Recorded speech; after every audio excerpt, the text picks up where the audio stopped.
We're just dating. Loyalty is not important. My girlfriend said when I found the messages with her ex. So I told her to pack her things. But 4 months later, she's a single mom begging me to take her again. Sup, Reddit. This is the story of how I caught my girlfriend cheating. We're just dating. It's not that serious, she said. So I yeeted her out of my life. Her ex came to pick her and her stuff, telling me I don't deserve her. Well, it gets better. Here's what went down. 2 years ago, 27 male, thought I'd hit the jackpot. Nadia, 25 female, was this firecracker brunette who had this laugh that made you forget whatever you were stressed about. She moved into my place after 6 months because rent is expensive and we're basically living together anyway. Made sense at the time. My mortgage, my name on everything. But hey, relationships are about sharing, right? She contributed maybe 30% to groceries and utilities, which I didn't sweat because I make decent money as a software engineer. I should have paid attention to how she talked about her job, always complaining about her boss being unfair or her coworkers being jealous bitches. Red flag that I completely ignored because, great ass and good dishes tend to cloud your judgment. I was thinking with the wrong head. For about a year and a half, life was good. Really good. She'd have dinner ready when I got home, we'd binge Netflix shows, take weekend trips to the mountains. Classic domestic bliss shit that makes your married buddies jealous and your single friends roll their eyes. My best friend Billy used to joke that I'd been domesticated, but in a good way. Bro, you actually look happy, he'd say. It's disgusting. Billy is this 6 feet 4 inches bear of a dude who works in construction and has the emotional maturity of a golden retriever.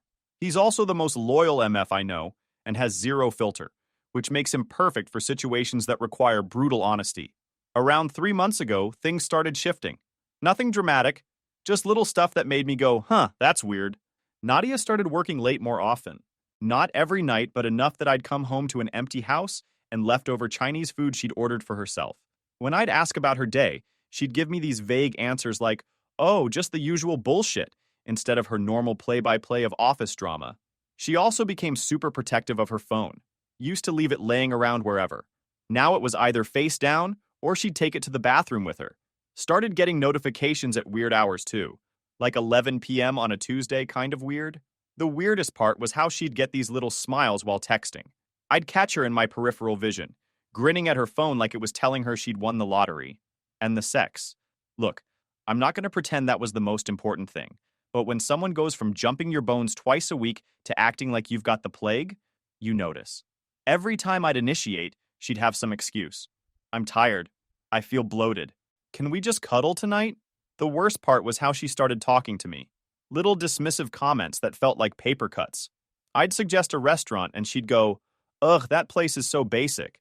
I'd tell her about something that happened at work and she'd be scrolling her phone, throwing out distracted mm-hms like I was background noise.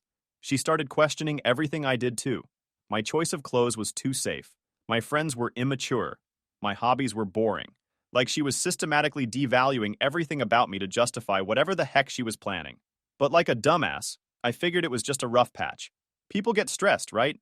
Maybe her job was getting to her. Maybe she needed space. Maybe I was being clingy. Yeah, turned out I wasn't the problem. 3 weeks ago, Nadia came home around 9 p.m. looking like she'd been through a blender. Hair messy, makeup smudged, and that post-gym glow that was weird because she hadn't been to the gym. Rough day at work, I asked. You have no idea, she said, heading straight for the shower. She left her phone on the kitchen counter, face up, unlocked. Now, I want to be clear. I'm not normally the type to go through someone's phone. That's psycho behavior. And I'd always figured if you can't trust your partner, you shouldn't be with them. But something in my gut was screaming that things weren't adding up. The notification that popped up made that gut feeling turn into a full-blown alarm. Danny, next time wear the red thing I like. You looked incredible tonight. Danny, her ex-boyfriend from college. The one she described as such a loser and completely immature. The one she claimed to have zero contact with because who has time for ex drama? Apparently, she had time. I stood there staring at that message. The shower was still running upstairs. I had maybe 10 minutes before she came down. So yeah, I went full detective mode. What I found was 2 months worth of messages that read like a bad romance novel. Late night texting sessions. Photos that weren't explicit but definitely weren't innocent. Plans to meet up for coffee and catch-up sessions that always seemed to happen when I was at work. The photos were the worst part. Selfies in outfits I'd never seen before. Taken in locations I didn't recognize. mirror shots in some bathroom that definitely wasn't ours. And Danny's responses, hell, this guy was eating it up like he'd discovered fire. But the real gut punch was reading how she talked about me. Nadia, he's so predictable. Like I know exactly what he's going to say before he says it. Danny, still with the boring engineer? Nadia, for now, it's complicated. Danny, when you gonna leave his ass for a real man? Nadia, soon. Just need to figure out the logistics. For now, it's complicated. 2 years of my life reduced to a conditional relationship status with an expiration date. And logistics. Like I was some kind of business transaction she needed to wind down properly. The shower shut off. 20 minutes later, she came downstairs in her robe, hair wrapped in a towel, looking like she hadn't just been discussing our relationship, like it was a lease she might not renew. Hey, babe, she said, kissing my cheek. What's for dinner? I looked at her, really looked at her, and realized I was staring at a stranger. Yeah, I was thinking we should talk, actually, I said. Her face went tight. About what? About Danny. The color drained from her face like someone had pulled a plug. For a split second, she looked scared. Then the mask went back up. Danny? What about him? You tell me. We stared at each other for what felt like an hour. Finally, she crossed her arms and went full defiant. I don't know what you think you know, but I know enough. I saw everything. So you went through my phone? Really? That's what we're doing now? You can't invade my privacy. It's classic move. Turn the victim into the villain. Make the betrayed person defend themselves for catching the betrayer. How long have you been sleeping with him? She laughed. Actually laughed. Tony, come on. You're being paranoid. This is ridiculous. Answer the damn question. I'm not doing this. You're acting crazy. Right. Now I am crazy. How long have you been lying to my face? I never did. Shut up, Nadia. You're doing it even now. Okay, fine. Stop acting like we're serious or anything. We're just dating. Loyalty isn't essential. So what if I spoke with my ex? What are you gonna do? Cry? That was enlightening. So I didn't waste time. Good to know. Then start packing your shit, I said. Excuse me? You heard me. Pack your shit. We're done. She stared at me like I'd just spoken Mandarin. Are you serious right now? Over some stupid texts? Over you screwing your ex and thinking I'm stupid enough to believe your bullshit?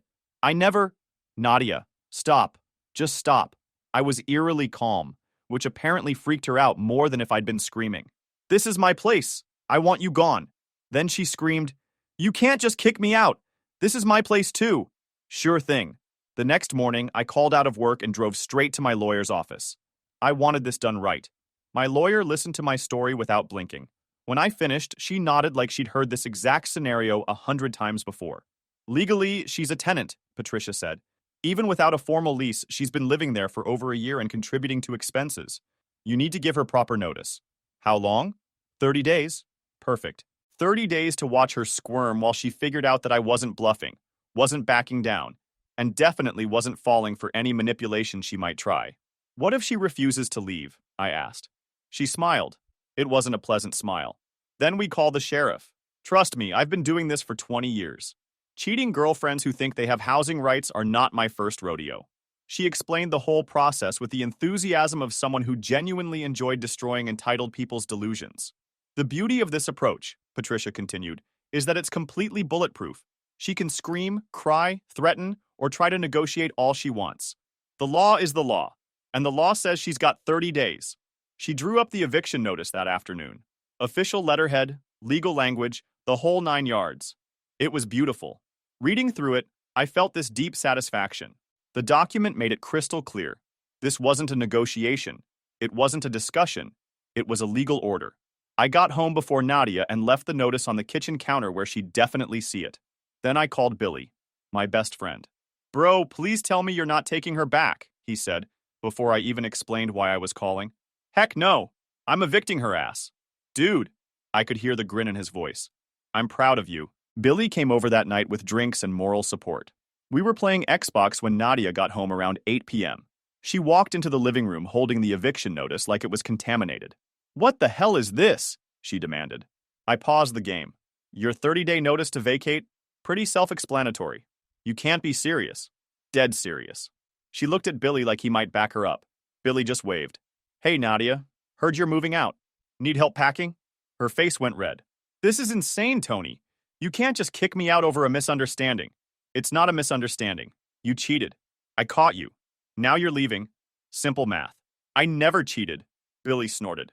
Right. And I never shit my pants in third grade. We all have things we lie about. Shut up, Billy. This doesn't concern you, Nadia snapped. Actually, it does, Billy said, standing up. He's huge, so when he stands up, people notice. Tony's my boy. You disrespected him, which means you disrespected me. So yeah, it concerns me. Nadia looked between us like she was calculating whether she could win this fight.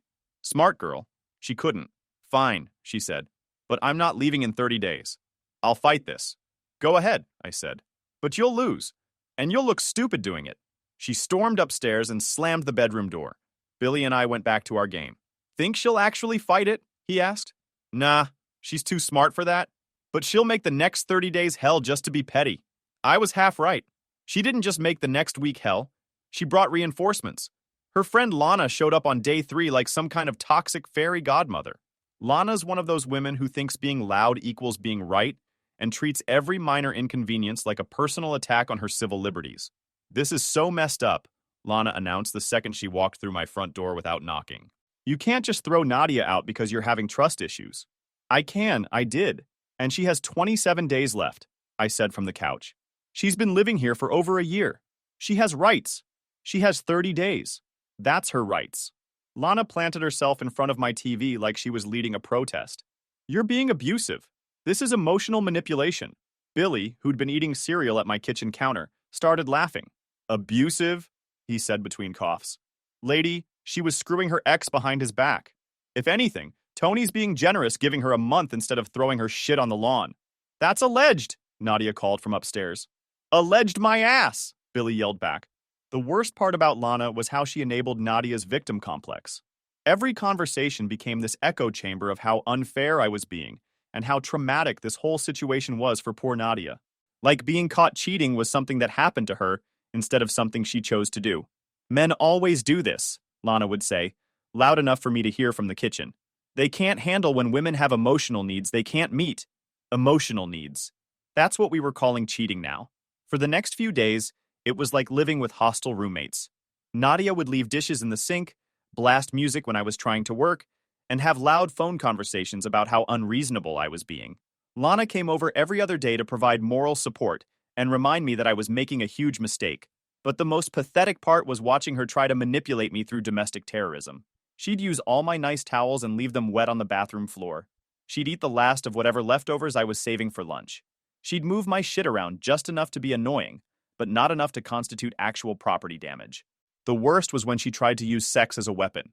On day 5, she came downstairs wearing this tiny negligee she hadn't worn in months, looking like she was ready to negotiate. Tony, she said in that breathy voice she used to use, can we talk? We are talking. She sat down on the couch next to me, close enough that I could smell her perfume. I know you're angry, but maybe we can work something out. I miss you. It was pathetic. 25 days, I said without looking up from my laptop. The mask slipped. Are you fucking kidding me right now? Nope. That's when she lost it completely. Started screaming about how I was heartless and vindictive, and how she never loved me anyway, which was probably the first honest thing she'd said in months. You know what? She yelled. Danny was right about you. You're a pathetic loser who can't satisfy a woman. The worst part about Lana was how she kept trying to negotiate on Nadia's behalf, like this was some kind of business deal instead of the consequences of Nadia's own choices. What if she promises to go to therapy? Lana suggested one evening, when I came home to find them plotting in my kitchen again. What if she promises to cut off all contact with Danny?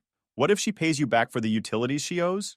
Each suggestion was more desperate than the last. They genuinely seemed to believe that if they just found the right combination of words, I'd magically forget about the betrayal and let Nadia stay. You know what would work? I finally said.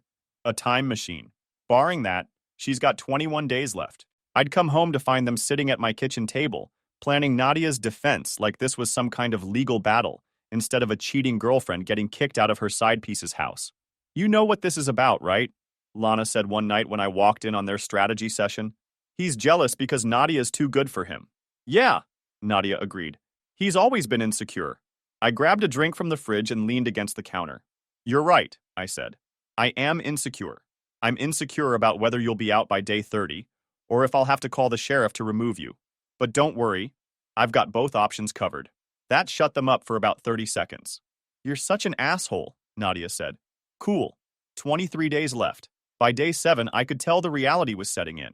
Nadia had been calling around looking for apartments, and apparently, moving out on short notice when you don't have first month's rent plus deposit saved up is harder than expected. Who knew? She tried the guilt trip approach. I can't believe you're doing this to me. I thought you loved me. When that didn't work, she tried negotiation. What if I promise to never cheat? We can work through this. I will sign a prenup when we get married. Yeah, smartass actually said that. When that failed, she went nuclear. Fine. I don't need your charity anyway. Danny said I can stay with him. Bingo. There it was. Her backup plan, right on schedule. Day 10. I was working from home when I heard a car pull into my driveway. Through the window, I saw some douchebag in a lifted truck with truck nuts hanging from the hitch. Classy. Nadia had been packing for the past 2 days, taking her sweet time about it, making sure I knew how unfair this all was. But apparently, Captain Save Ho had arrived to rescue her. Danny walked up to my front door like he owned the place. Mid-20s, backward baseball cap, the kind of guy who thinks cargo shorts are formal wear. He knocked like he was the police. I opened the door and immediately understood why Nadia had described him as immature. This wasn't a man. This was a boy who'd gotten really good at pretending. You Tony? He said, trying to sound intimidating. Depends who's asking. I'm Danny, here to pick up my girl. Your girl. Like she was a borrowed lawnmower he was retrieving. Cool. She's upstairs. He looked me up and down like he was sizing up the competition. This kid probably benched 135 on a good day and thought having a lifted truck made him alpha.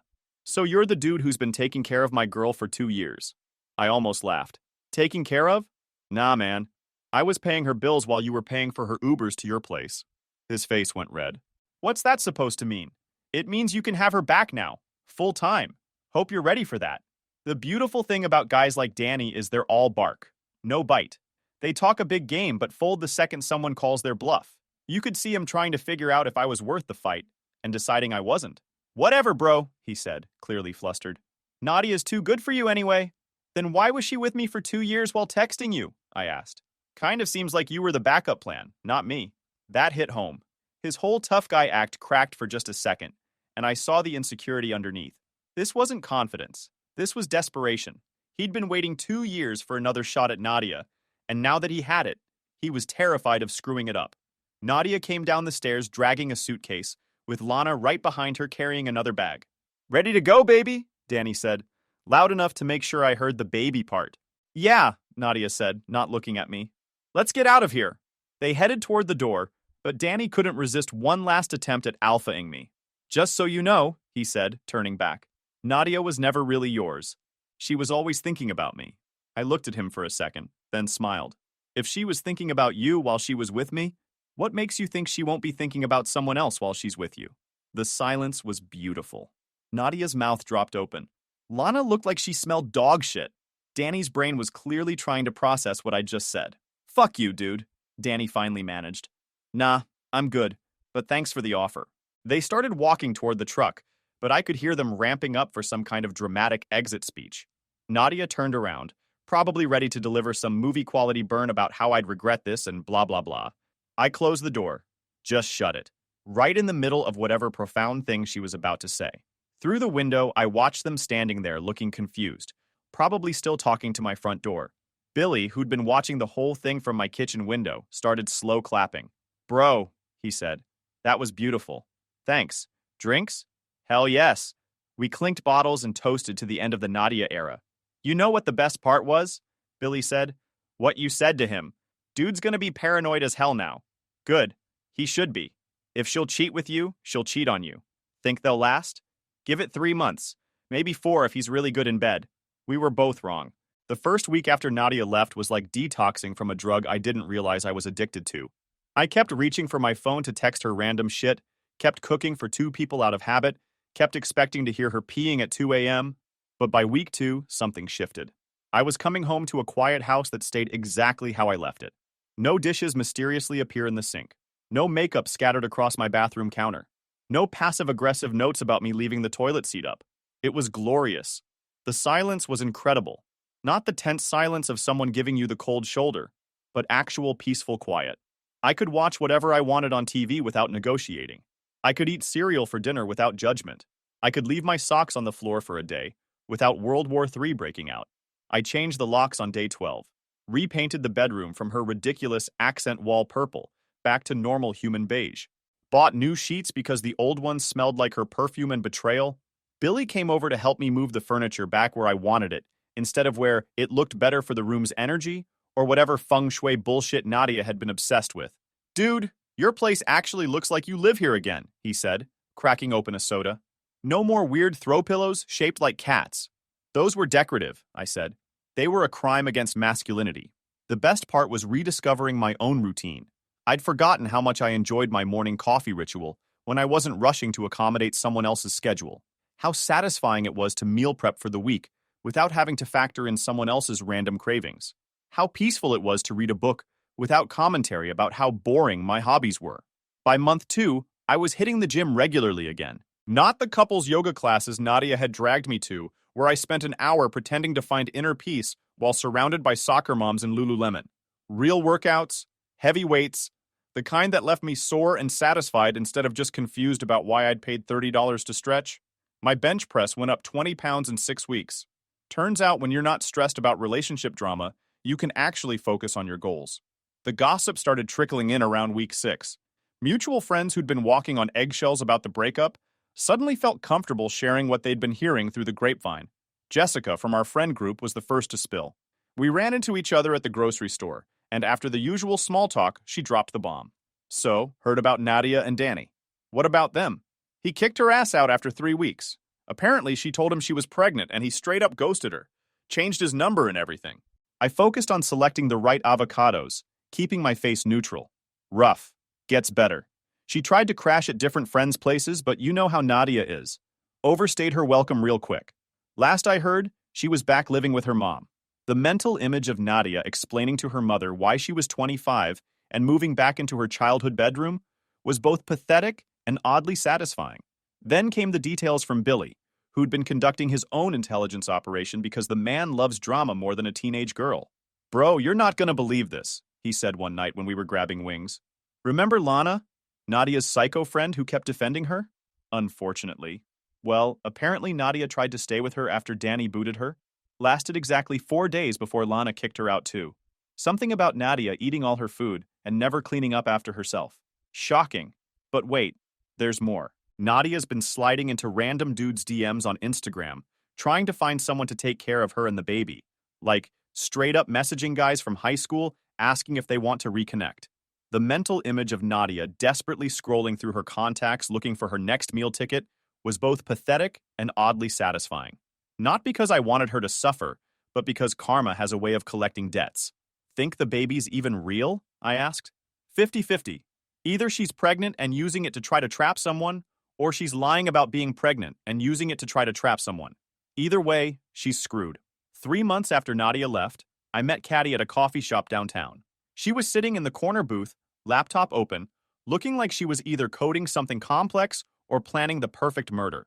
She had this focused energy that was immediately attractive, like she actually had her shit together instead of just pretending to.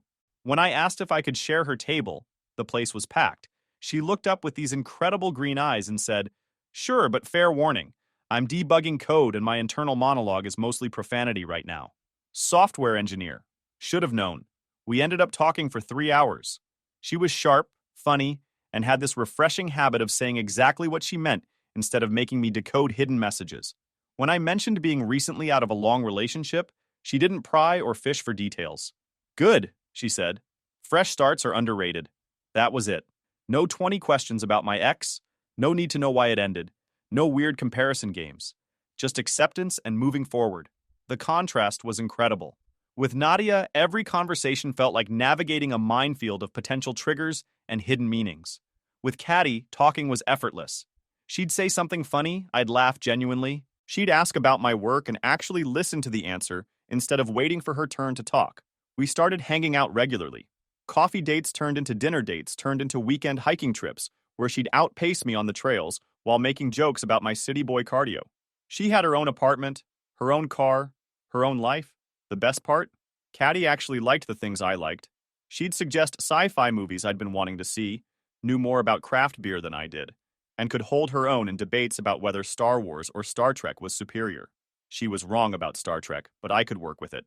4 months post Nadia, I realized I hadn't thought about my ex in weeks. Not in a bitter way, not in a nostalgic way, just not at all. It was like my brain had finally updated its operating system and deleted all the corrupted files. You know what's weird? I told Billy one night. I keep waiting to miss her, but I just don't. That's not weird, that's growth, he said. You finally figured out the difference between loving someone and loving the idea of someone. He wasn't wrong. I'd been in love with the version of Nadia I thought existed, the one who was grateful for my loyalty instead of taking it for granted, the one who saw my stability as an asset instead of a bore, the one who actually wanted to build something together instead of just borrowing my life until something better came along. That version never existed, and I was okay with that. 6 months after the great eviction, our mutual friend Tyler was getting married. I'd known the guy since college, so missing his wedding wasn't an option. Plus, Caddy looked incredible in the emerald green dress she'd picked out, and I was looking forward to taking her with me. The ceremony was beautiful. Outdoor venue, perfect weather, the kind of Pinterest-worthy setup that made you believe in love again. Caddy and I sat in the back, holding hands while Tyler promised to love and cherish someone who actually deserved it. Think that'll be us someday? Caddy whispered during the vows. If you play your cards right, I whispered back.